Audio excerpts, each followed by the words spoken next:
Hello and welcome to defence mania. Complete polity through MCQs की series में आज हम स्टडी करेंगे everything about controller and auditor general of India. ये एक बहुत इम्पॉर्टेंट पोस्ट होती है इन इंडियन कॉन्स्टिट्यूशन। इसके बहुत सारे क्वेश्चंस देखे गए हैं एग्ज़ाम में और ये कुछ ना कुछ कंफ्यूजिंग टॉपिक भी माना जाता है पॉलिटी के अंदर। ठीक है, इसमें बहुत सारे कुछ कन्फ्लिक्टिंग पॉइंट्स भी होते हैं। आज हम सबको एड्रेस करेंगे और सबको रेक्टिफाई करेंगे। ठीक है, ये एनडीए, सीडीएस, एफकैट, आईनेट, सीएपीएफ और टेरिटोरियल आर्मी सारे एग्ज़ाम्स में आपको ये क्वेश्चंस देखने को मिल सकते हैं। So without any delay let us begin. और फर्स्ट एंड फॉरमोस्ट, आप में से बहुत लोग होंगे जिन्होंने या तो पॉलिटी स्टार्ट नहीं किया होगा या तो पॉलिटी पढ़ के शायद से रिवीजन नहीं किया होगा।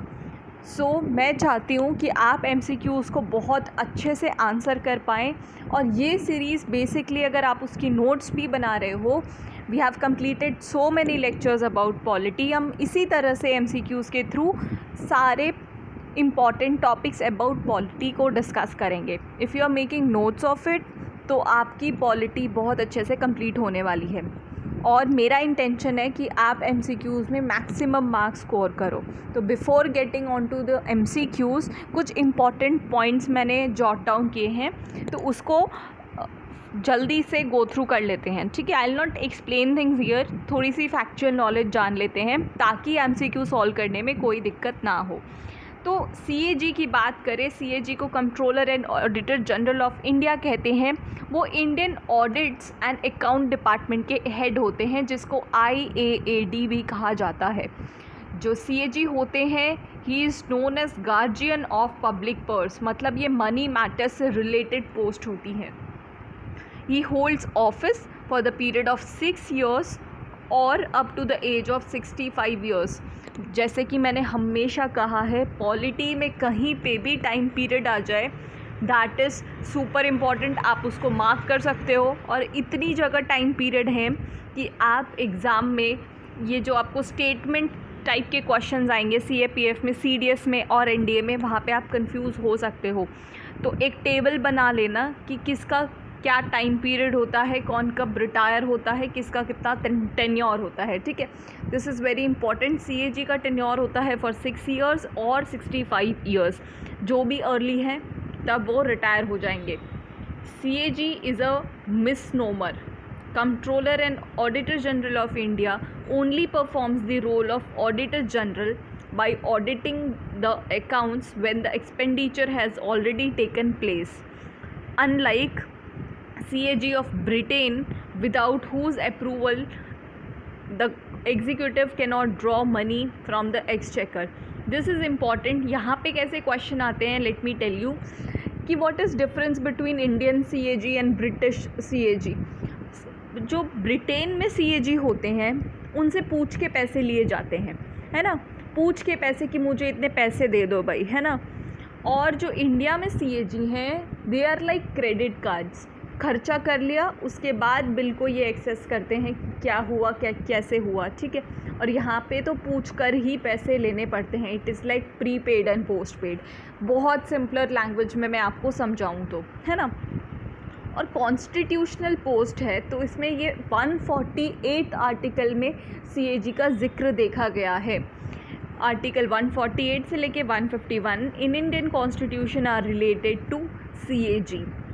Now we will go through MCQs, and the very first question of CAG of India is entrusted with constitutional obligations to carry out audits.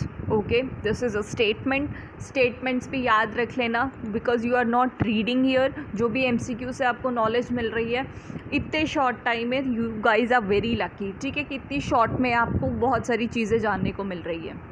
Which of the following is not audited by CAG? ये questions है ना, बहुत अच्छे होते हैं जब हम पढ़ाई कर रहे होते हैं, क्योंकि इसमें एक सेंटेंस गलत होने वाला है और बाकी 3 सही होने वाले हैं। इसका मतलब हमें 3 बातें जानने के लिए मिलने वाली है about audit work of CAG।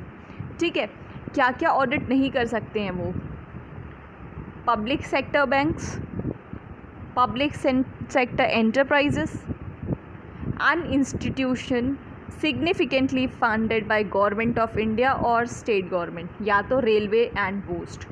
तो फ्रेंड्स यहाँ पे मैं आपको बता दूँ, ये सही है, ये सही है, ये सही है। पब्लिक सेक्टर बैंक्स को ऑडिट नहीं करते हैं CAG, and this is very important. ये क्वेश्चन है ना, मोस्ट स्किप्ड क्वेश्चन है बाय ऑल स्टूडेंट्स, है ना, बहुत स्किप्ड क्वेश्चन है। इससे आपको ये जानने को मिल गया कि सीएजी जो होते हैं वो पब्लिक सेक्टर एंटरप्राइजेस को ऑडिट करते हैं, स्टेट गवर्नमेंट या सेंट्रल गवर्नमेंट की इंस्टीट्यूशंस को ऑडिट करते हैं, रेलवे एंड इट्स पोस्ट इसको भी ऑडिट करते हैं, लेकिन पब्लिक सेक्टर बैंक्स को नहीं करते। Okay, next is who said that CAG is the most important functionary in the constitution। ये स्टेटमेंट्स आर वेरी इंपॉर्टेंट, हर एग्ज़ाम में पूछे जाते हैं, and this is very factual question. मैं तो आपको डायरेक्टली बता दूं, ये डॉक्टर BR अम्बेडकर साहब ने कहा है कि CAG is most important functionary in the constitution because they deals with money matter, और जहाँ पे पैसा होता है तो वो चीज़ अपने आप इम्पॉर्टेंट हो जाती है। तो ये कहा है डॉक्टर BR अम्बेडकर साहब ने। और थर्ड क्वेश्चन है, the audit reports by CAG are sent to. अब CAG ने ऑडिट तो कर लिया है, अब रिपोर्ट्स किसको जाती हैं? रिपोर्ट्स जाती हैं बोथ प्रेसिडेंट और गवर्नर ऑफ द स्टेट। ठीक है, दोनों को मिलती है, मतलब आंसर हो गया C, both A and B, and this is very important. सब लोग सिर्फ प्रेसिडेंट को ही टिक करके आते हैं, बट गवर्नर को भी इसकी मिलती है रिपोर्ट, ताकि स्टेट लेजिस्लेचर में भी इसका डिस्कशन हो सके। ठीक है, स्टेट लेजिस्लेचर में इसका डिस्कशन हो सके, और प्रेसिडेंट को मिलती है ताकि पार्लियामेंट में इसका डिस्कशन हो सके बाद में। Next question, among the following the finance ministry carry out the audit of. Okay, अब फिनेंस मिनिस्ट्री किन किन जगह की किन किन अथॉरिटी से वो ऑडिट ले सकती है? क्या सुप्रीम कोर्ट की लेती है, क्या पार्लियामेंट, क्या पब्लिक सेक्टर बैंक्स, या तो A एंड B बोथ? तो फिनेंस मिनिस्ट्री है ना, हकदार होती हैं ऑडिट लेने की of supreme court and parliament both. तो आंसर हो जाएगा यहाँ पे D, A एंड B। और फ्रेंड्स मैं आपको बता दूँ, we are on a mission. कौन सा मिशन? To make Defence Mania India's most pocket friendly portal for all defence exams. You can search our courses on Defence Mania app, जो कि आप डाउनलोड कर सकते हो फ्रॉम गूगल प्ले स्टोर। अगर आपके पास iOS है तो माई इंस्टीट्यूट के नाम से आपको मिल जाएगा, that is nothing but Defence Mania. ये PDF आपको मिल जाएगी फ्यूचर रेफरेंस के लिए from Defence Mania Telegram channel. आप टेलीग्राम पे जाके सर्च कर सकते हो Defence Mania. You can also check us out on website. आपको कोई भी डाउट हो, कोई भी क्वेरी हो, तो you can call on this number और drop message on WhatsApp. Insta पे भी आप हमें फॉलो कर सकते हो। Next question, controller and auditor general audits the expenditure from. कहाँ के एक्सपेंडिचर को वो ऑडिट कर सकते हैं? Consolidated fund of India, contingency fund of India, A and B both, या नन ऑफ द अबव? यहाँ पे देखो आंसर आपको मिल ही गया है। तो एक बहुत ब्रीफ नोट में आपको बता दूँ कि जो कंसोलिडेटेड फंड ऑफ इंडिया होता है ना, वो एक बेसिकली एक मनी बैंक टाइप का होता है, जिससे सबकी सैलरीज दी जाती हैं, बजट एलोकेशन होता है। ठीक है, कि एक पैसे इकट्ठे हो गए और उसी से सबको हमें बांटने हैं। और कंटिंजेंसी फंड ऑफ इंडिया क्या होता है? कंटिंजेंसी मतलब कोई इमरजेंसी में पैसे यूज़ करने पड़ गए, जो अभी हमें नहीं पता। अगर किसी स्टेट में अर्थक्वेक आ गया, फ्लड लाइक सिचुएशन हो गई, अभी ये सब कोरोना वगैरह का चक्कर है, तो ये इमरजेंसी है। इसमें जो भी गवर्नमेंट का खर्चा आ रहा है, they can not plan in advance. Budget में वो लोग प्लान नहीं कर सकते हैं कि इतना खर्चा यहाँ पे देने जाने वाला है। ये अनफोर्सीन सिचुएशंस के लिए बचा के रखा जा सकता है, और CAG इनको भी ऑडिट करते हैं। तो consolidated fund of India and contingency fund of India दोनों का ऑडिटिंग होता है बाय CAG। तो यहाँ पे सही आंसर हो जाएगा C।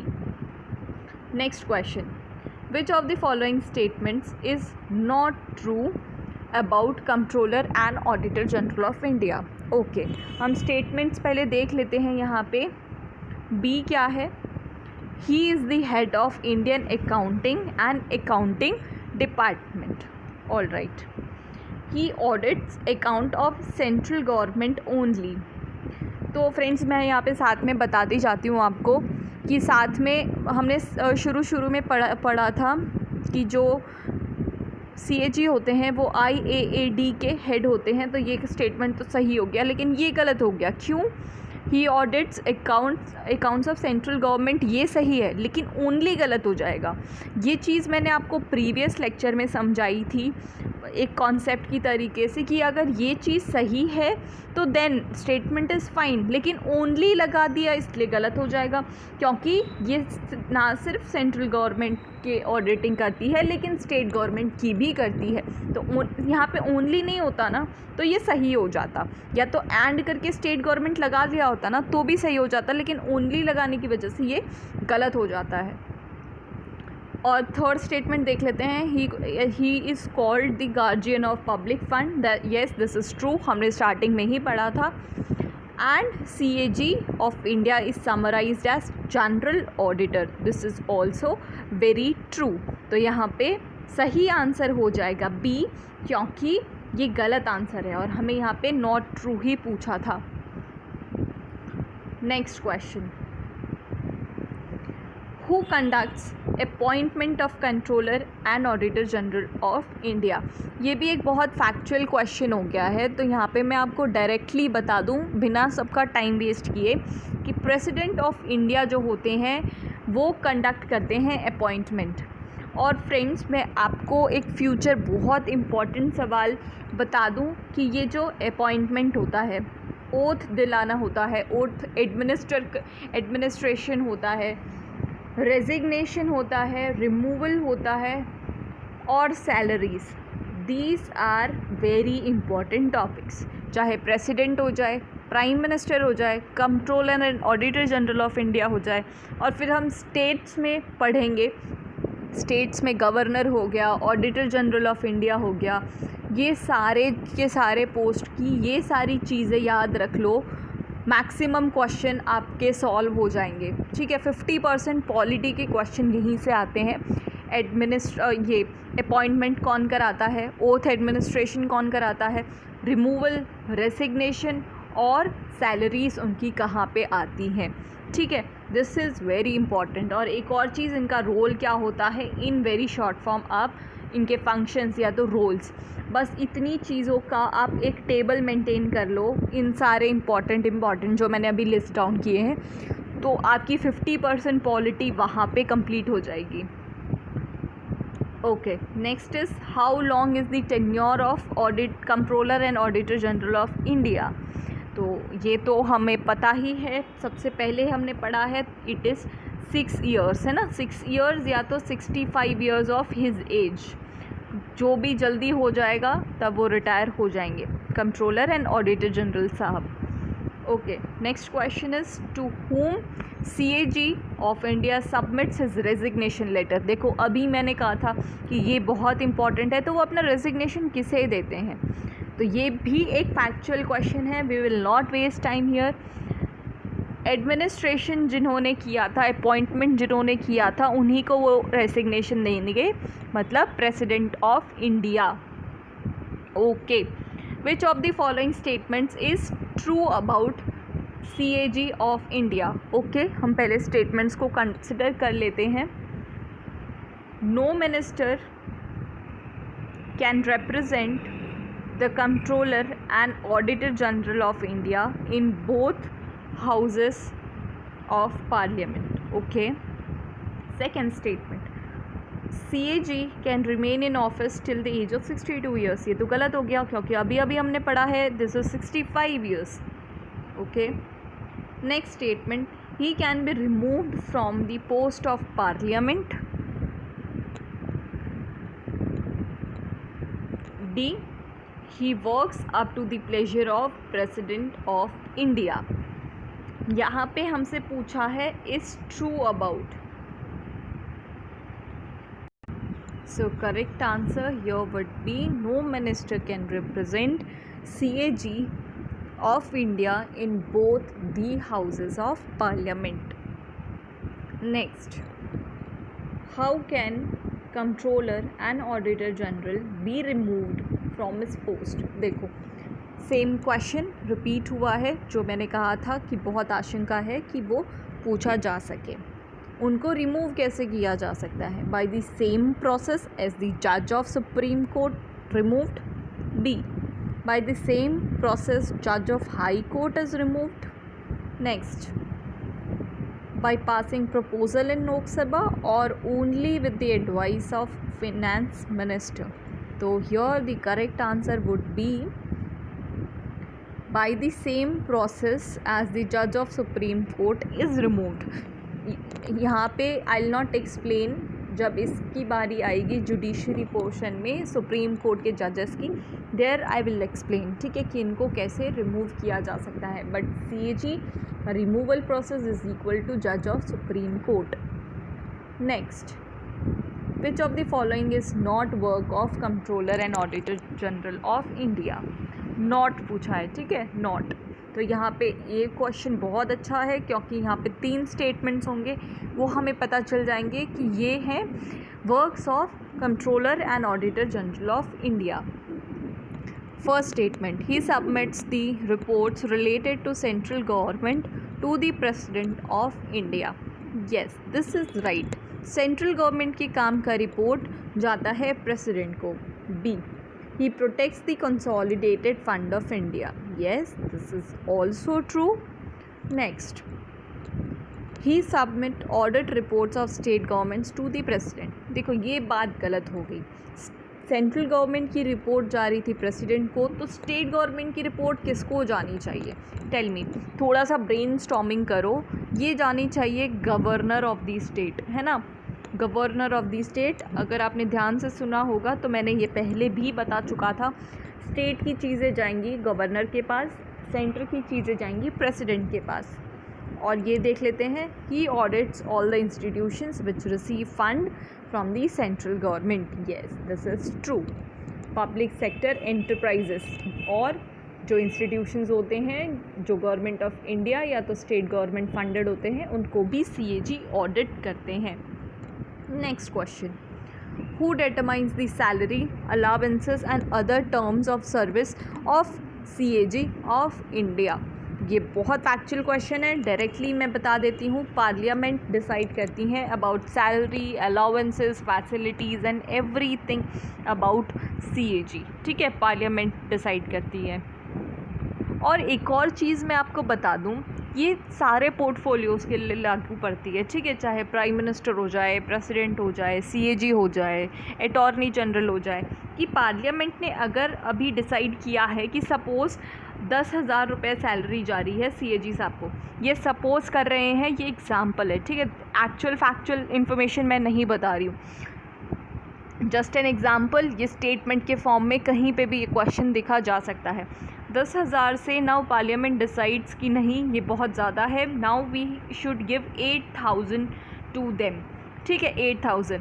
तो लेकिन अभी जो CAG हैं हमारे, उनके लिए ये ड्रॉप नहीं होगा, ठीक है, उनके लिए बिल्कुल भी ये ड्रॉप नहीं होगा। ये नेक्स्ट CAG जो अपॉइंट होंगे ना 6 साल बाद या उनके 65 ईयर्स कंप्लीट होने के बाद, उसके बाद न्यू CAG की ये सैलरी होगी 8,000।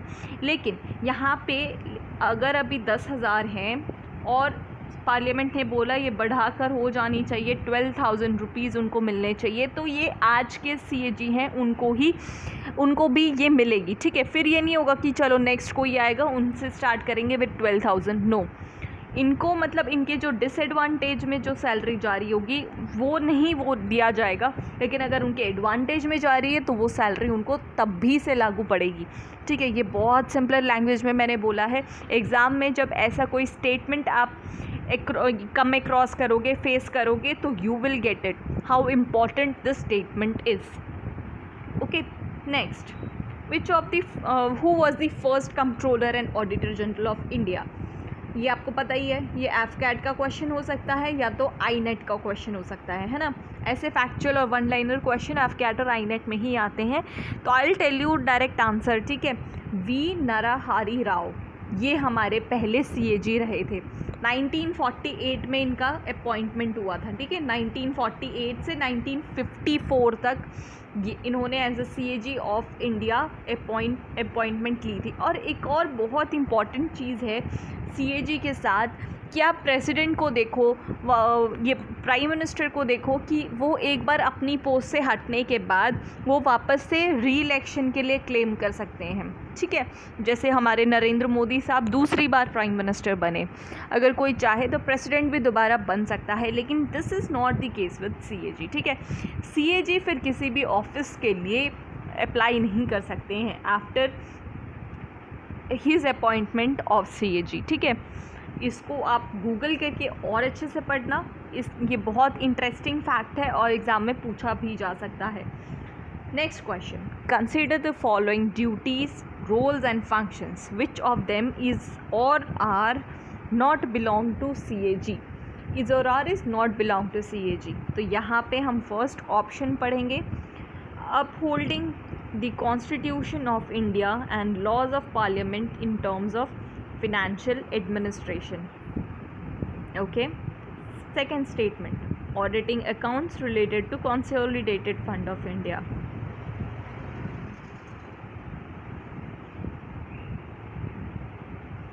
Third, audit transaction of center and state government related to debt. And fourth statement is conduct audit of secret service expenditure. तो भाई साहब ये गलत हो गया, ठीक है। ये यहाँ पे सही था, यहाँ पे भी सही था और यहाँ पे भी सही था, सिर्फ गलत हो गया तो ये क्वेश्चन। तो ऑप्शन 4 यहाँ पे सही हो जाएगा क्योंकि हमें नॉट कहा था, ठीक है, not belong to controller and auditor general of India. तो यहाँ पे ये क्वेश्चन गलत हो जाएगा। और मैं आपको बता दूं हमारे कोर्सेज चल रहे हैं अबाउट CDS एंड FCAT, और ये इसका कॉम्बिनेशन कोर्स है। अगर आप दोनों एग्ज़ाम्स के लिए तैयारी कर रहे हो, this is available on Defence Mania app, जिसको आप गूगल प्ले स्टोर पे इंस्टॉल कर सकते हो। You will get so many things inside it, videos, files, that is PDF and test, topic wise test आपको मिल जाएगा। ये पहले आपको एक टॉपिक का वीडियो, उसके बाद उसका PDF और उसके एक टॉपिक वाइज क्विज़ आपको मिल जाएगी। और after completion of all subjects आपको यहाँ पे मिसलेनियस मॉक टेस्ट भी मिल जाएगा सब्जेक्ट वाइज, और एग्ज़ाम से पहले करंट अफेयर्स को मिला के actual full course, full marathon mock test भी मिल जाएंगे। You will also get premium books of Defence Mania in this course only. So this is the end of this video. I hope you like it. इसी तरह से हम polity के सारे important topics को स्टडी करेंगे। ये PDF आपको टेलीग्राम ग्रुप पे मिल जाएगा। Go and search Defense Mania on Telegram. I'll take leave here. I'll see you guys very soon. Till then, goodbye and Jai Hind.